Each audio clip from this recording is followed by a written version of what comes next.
Hey, it's Dawn from Happy Home and Garden with John and Dawn, and if you want to make Lactobacillus Reuteri yogurt and you want to use an Instant Pot or multi-cooker with a yogurt button and no temperature control, and you've been told that you can't because they run too hot, well, I'm here to show you that you can using these special hacks in this video where I show you how to manually lower the temperature without even using the control panel. And I'll show you how to properly water test these machines so you can achieve the right temperature. Because the upper default temperature on the yogurt setting can get a little too hot and compromise the bacteria.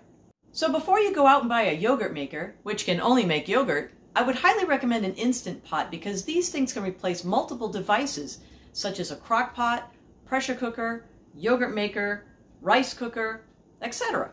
And there's a lot of detailed information that took many hours to put together, so I would definitely watch it all. Do I have to say please? Please? Because after all these years we've been doing these videos, we're still not monetized, believe it or not. And these ads they put on our videos, we don't get paid for them.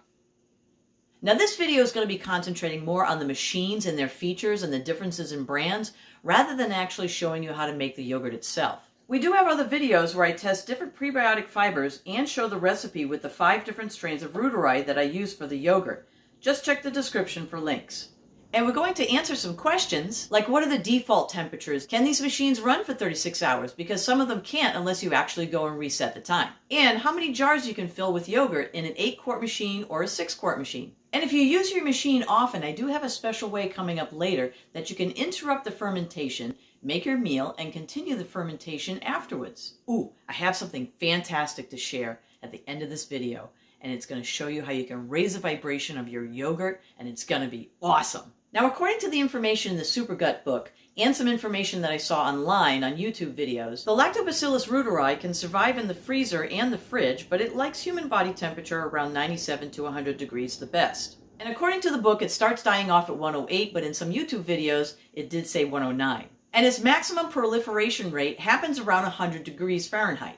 And complete decimation happens around 120 degrees. Now, if you're doing the SIBO yogurt, the Lactobacillus gasseri likes the same temperatures as the Reuteri does. However, the Bacillus coagulans, which is also in the SIBO yogurt, prefers a bit higher temperature, but they all seem to compromise at 106 degrees. So this goes to show that the Lactobacillus Reuteri is flexible. It does multiply the best at a constant temperature of 100 degrees, but it is still perfectly fine if your machine is fluctuating between the high 90s, but still remaining under the 108 degrees. And doing a water test, which I'll explain a bit later, will help confirm that your machine is not running over the 108, which is right into the danger zone. Okay, so I'm reliving some of my karaoke days. Bear with me. This just means that the bacteria counts may be a little different than keeping it at a constant temperature of 100. The good news is that the bacteria counts will still be much higher than what would be in a bottle, which is the whole purpose for making this yogurt in the first place. So relax, it doesn't have to be perfect. You can still make some pretty awesome yogurt in a multi-cooker that has a yogurt setting and no temperature control. And this stuff, oof, is so good. You'll just be wanting to eat this every day. Because it's just so good. So good. Now, if you've got an Instant Pot IP Lux series, these do not have yogurt or sous vide settings, and they don't have temperatures low enough even with the special hacks in this video. These can be recognized by the half moon section on the cover. Now, if you've got an Instant Pot with a sous vide setting in the front, luckily you can change the temperature.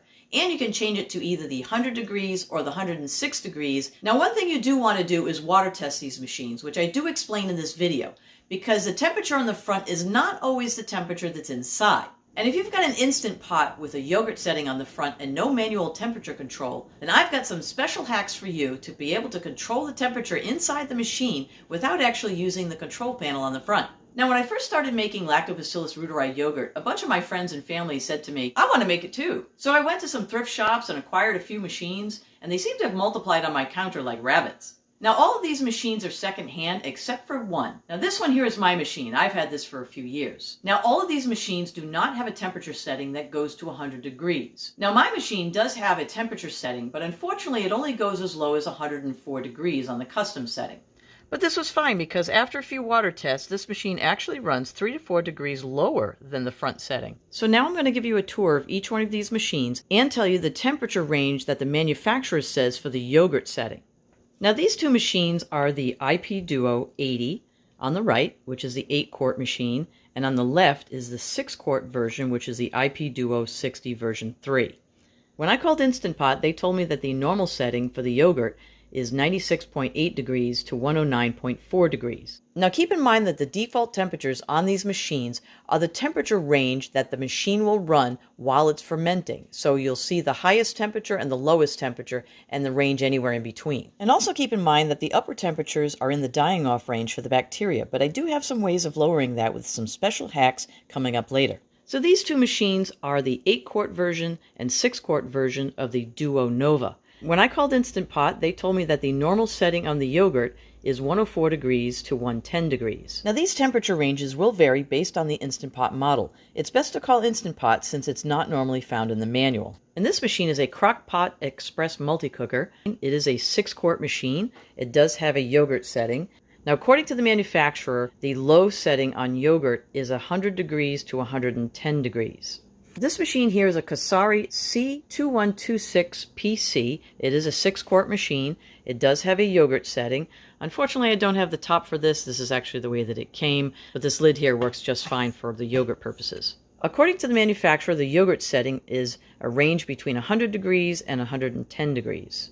Now, the nice thing about the Duo Nova series is they both allow at 36 hours for the yogurt setting. The IP Duo series also has 36 hours setting. The Ultra 80 Instant Pot also allows for 36 hours. Now luckily, most Instant Pots with a yogurt setting can go as high as 99.5 hours. The Supergut book has a variety of other recipes using different bacteria strains and recipes using dairy and non-dairy options, which can require extended fermentation times, which are shown on the screen. I definitely recommend getting the book for more details. The Crock-Pot Express unfortunately is only 12 hours maximum. And the Kasari is a maximum of 24 hours. So since these last two machines can't be set to 36 hours, you just have to plan your day accordingly and reset the time when the timer runs out. Now on an Instant Pot 6-quart machine, you can fit 5 pint-sized mason jars, which will fit a half a gallon of yogurt, which is equal to 2 of these large containers of yogurt, and that's with using the trivet on the bottom. In a 6-quart Instant Pot, unfortunately, the quart-sized jars are much too tall for the machine, so that's why we're using the pint-sized jars. So sometimes if you've got these like odd-shaped jars, like this one's square, the kind of weird-shaped jars that don't quite fit right when you put them in, the simple trick is to take the trivet, fold the wings underneath, put that back in the bottom, and put your jars in. They fit all nice now. Now I do find that using these one-piece lids, it fits better when you try and put the cover on. It's definitely recommended to put lids on the jars during fermentation because there is a lot of moisture that builds up under the cover, which can drip into the jars and add unwanted water to your yogurt, which is another reason for using jars instead of putting the yogurt directly into the pot itself. Plus, jars save time later when transferring into the fridge. And definitely don't use any lids if they have any rust spots like this does. Now, since during fermenting it's a very moist environment, it is a good idea to add the ring after it's done fermenting because sometimes rust develops underneath the ring and you really don't want that in there during the fermentation process. Now, sometimes they sell these rings in stainless steel, which is a much better option. They also have these plastic rings. I'm not a big fan of plastic, but you know, sometimes plastic is good. You can also use a one-piece lid so long as the lid is not completely tight. A little bit of wiggle room there. But sometimes the one-piece lids won't let the cover close. So sometimes you have to rotate this a little bit because you got that bump that's on the bottom of the lid and it gets in the way of the jars. There you go. That worked. And in an 8-quart Instant Pot, you can fit 3 of these quart-sized mason jars, plus a pint-sized wide-mouth jar, or a regular mouth pint-sized jar. And this will fit 3/4 of a gallon, which is equal to 3 of these large containers of yogurt. Even though these are 32 ounces each, there's too much liquid once you make it. The liquid will come right to the top, which is not really a good thing. So this will fit the excess of whatever these 3 don't fit. And you can use either these one-piece lids, which will fit great with the lid, or you can use a plastic lid that's lightly screwed on, not all the way. And that'll work too. Now the nice thing about having this one shorter than the other 3 is it provides clearance for the bottom of the lid because the lid has this bumpy section here which gets in the way for this location. Now you can also use 4 quart-sized jars in an 8-quart machine, but there's 2 things to consider. One, you need to make sure you rotate this so that you have enough clearance for the bump that's on the lid. And second is you need to leave a little bit of headroom in each one of these, so a full gallon of milk is not going to exactly fit, so you'll have some milk left over. Sometimes these ball jars, these quart size, they're actually a little bit taller than the ones they sell in the store nowadays. The nice thing though is that the tall ones will also fit the machine so long as you use the one-piece lids. And an 8-quart machine that's also using the trivet on the bottom. So the first thing you'll need to temperature test your machine is a digital food thermometer. And this has a probe that you can stick inside the water.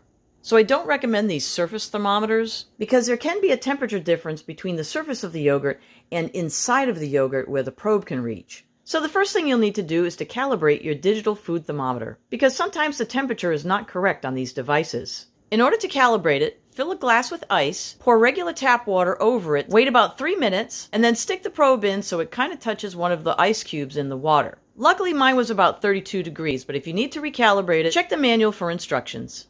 So the first way to temperature test your machine is to fill the jars with water about 1/2 inch from the top, and then fill the pot with water up to the level of the top of the water in the jar. I do recommend heating the water before putting it in the machine, only because it takes less time for the machine to heat up the water. And cover the jars with lids, and then remove the silicone ring from the lid. Other people have done this to prevent pressure buildup in the machine. The second reason is that the silicone ring can trap cooking smells, which may transfer into the yogurt and make it smell funny. Put on the lid, in the locked position, and the vent closed. And then set it to yogurt, and you can choose 12 hours, about that, in the normal setting. Now you may not use the full 12 hours, but set it for 12 hours anyway. Then after about 4 hours, take a temperature test of the water in the jars. If the water in the jars is too hot for the type of yogurt that you're making, then bail and go to the next test. Now if the water in the jars is a temperature that you're looking for, then check it again every hour on the hour for at least 12 hours total. If at any point the temperature gets above 108, then bail and go to the next test. Now the one thing about having the pot water and the jar water at the same level is that the temperature inside of the pot water is usually the same temperature as the inside of the jar water, which depending on your machine can be too hot. So the next test, which is kind of our hack number 1, the level of the water on the bottom is to the top of the trivet, and this helps lower the temperature in the jars. Now this test is done exactly the same way as the first test. The only difference is that this test has just water on the bottom rather than water up to the level of the jars. And then after 4 hours, check the temperature in the jars again. If it's not the temperature you're looking for, then bail and go to the next test. And if it is the temperature you're looking for, test it again every hour for a total of 12 hours or more until you find the temperature that you're looking for. And this last method I used in these 4 Instant Pot machines to make Lactobacillus Reuteri yogurt, and in each time they all came out around 100 degrees, which was perfect. Now if you have a different machine or a different manufacturer, you might want to try the hacks coming up next to lower the temperature. The next temperature hack to try is to put the vent in the open position. The only thing that I found were the jars in the back that were underneath the vent were slightly lower in temperature than the jars in the front, but not by much. Now the Crock-Pot Express has been a little bit more challenging. The manufacturer says that the low temperature on this machine is between 100 to 110. Now my first experiment, I put the water just to the level of the trivet. I took the silicone ring out of the lid. I filled the jars with water. I put the little lids on top, put the lid in the closed position, and put it on vent closed. Now after 6 hours, I checked the temperature in the water, and the water unfortunately was 111.6, which was way too hot, so that was an epic fail. So then I had another idea. And then I thought, okay, let me rest this lid just on the top like this so that there's an air gap in here. After 3.5 hours, I checked the water in the jars, and it was 111.1, and that was also an epic fail. Now the bottom water ended up coming in at 113 degrees, which was much hotter than the 110 that the manufacturer said it did. So that proves that the upper limit of the default setting could be higher than what the manufacturer tells you. And then I thought, well, what if I put something on top of the hot plate? So then I have this extra trivet that I turned upside down, put it on the top, and made sure that it has a centerpiece so it depresses this little thing in the middle. Put the pot on top, and then just rested the lid on top. And after 3.5 hours, I ended up with 92 degrees, and that was an epic fail too because the temperature was too low. I also had this other idea of placing these little spacers. These are actually magnets that I had on my fridge. And I thought that if I could put the lid just resting on the top of them, that would allow some airflow to go through and allow that hot air to come out. But unfortunately, that didn't work either. And then I thought, well, what else can I put on top of the hot plate in between the pot that won't burn or cause a fire? And then I thought, aluminum. If you can wrap a potato in aluminum and stick it in a fire, I think I could put these on top of the hot plate and not have a problem. So in one of the experiments, I tried 2 layers of aluminum foil, putting it on top of the hot plate, put the pot in with the trivet on the bottom. I had filled all the jars, and I put the level of the water to the level of the water in the jars. And then I put the lid on the top, just sort of resting there. And then after 4.5 hours, I ended up with 107 degrees inside the water of the jars.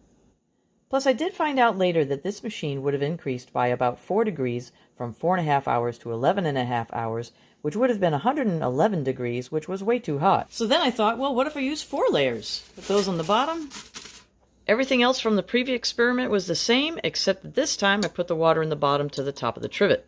And then about 6.5 hours later, I ended up with about 98 degrees inside the water of the jar.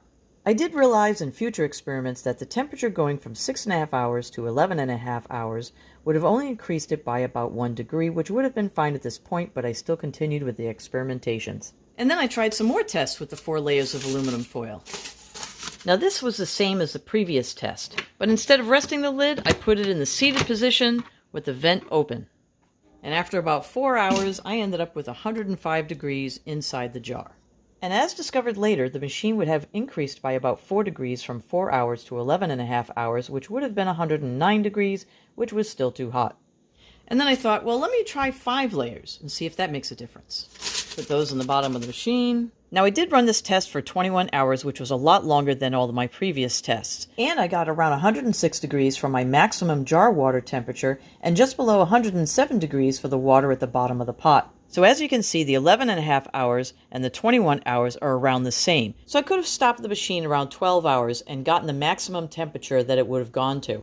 And after 11 water tests total, I finally decided to try yogurt using 9 layers of aluminum foil, water to the trivet, lid closed, vent open, and the yogurt turned out perfect, with an ending temperature around 101 degrees.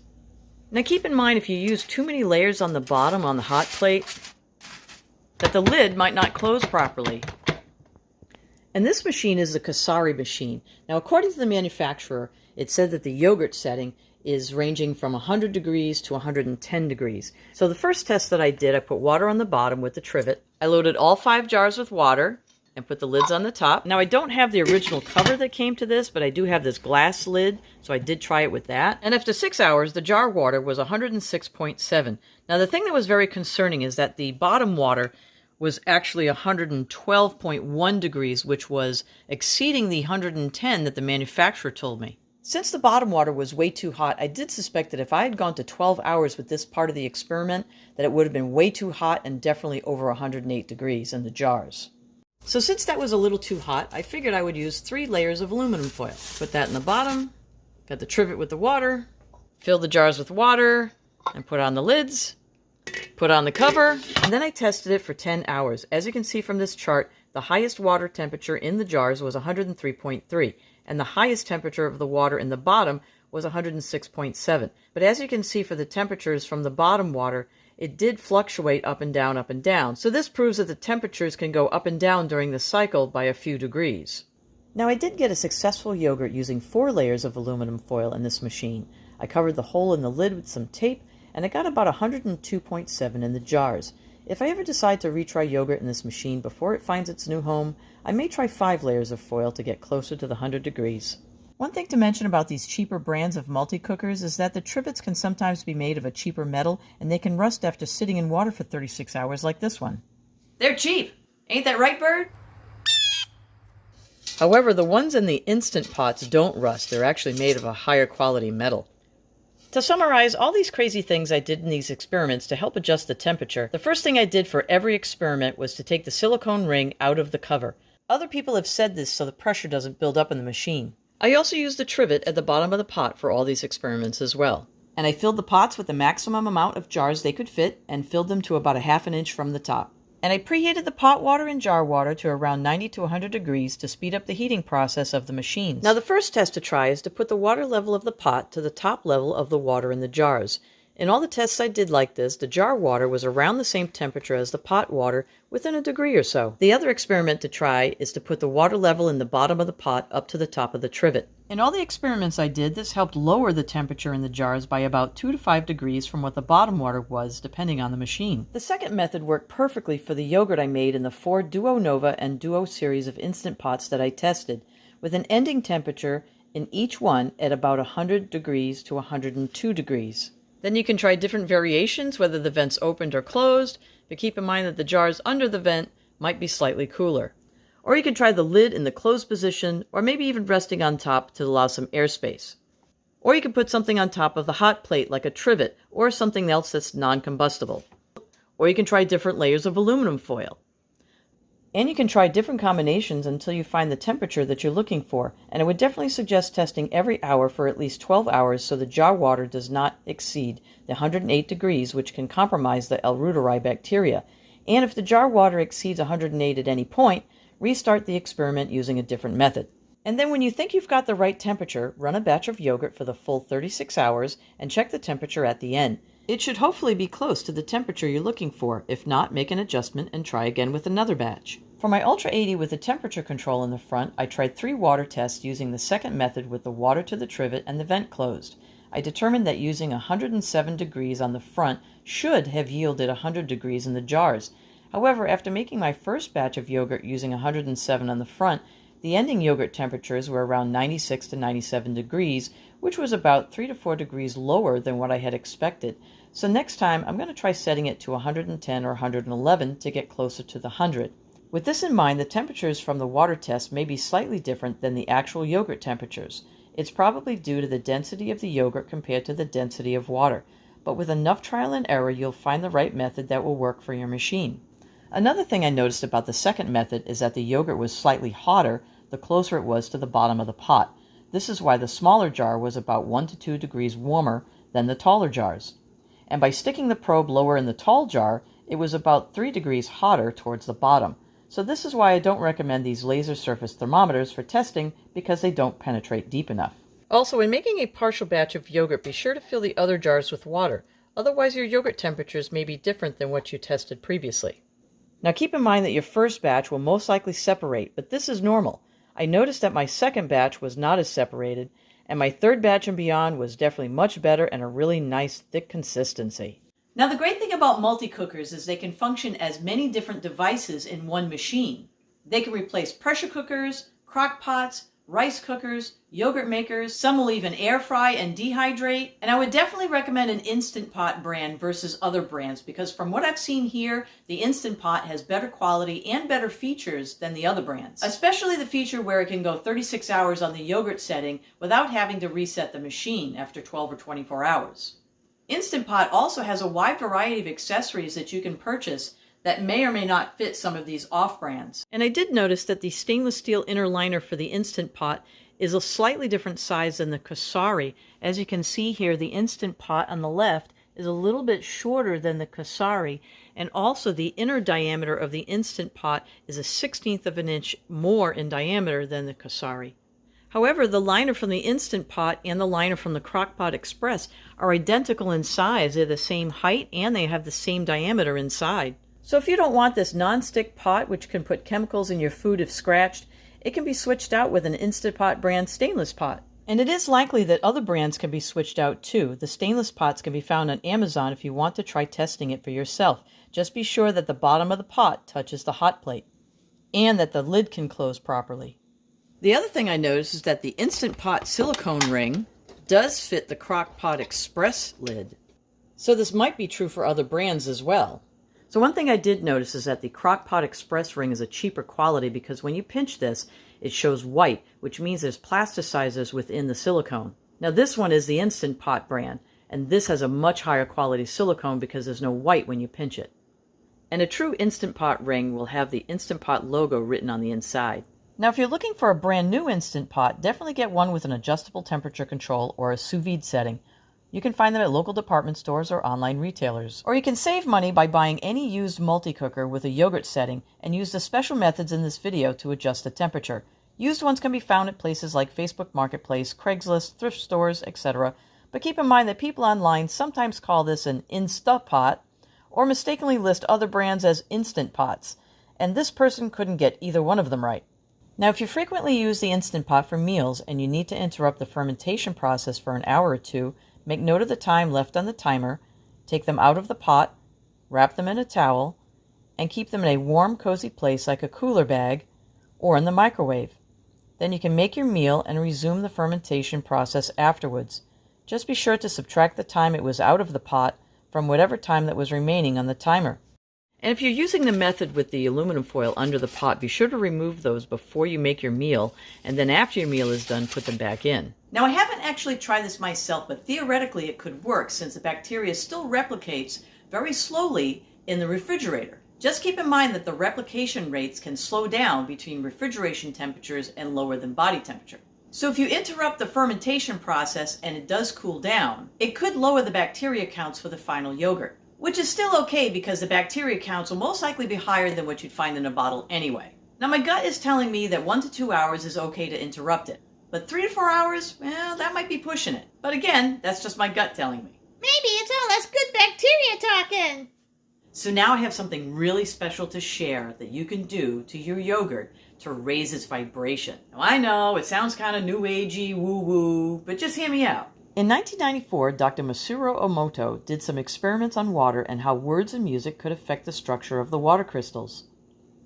By using high vibrational words such as love and gratitude, the water crystals form beautiful shapes, and the same thing happened with certain types of soothing music. There are also plenty of experiments done with plants and how positive words help them grow better.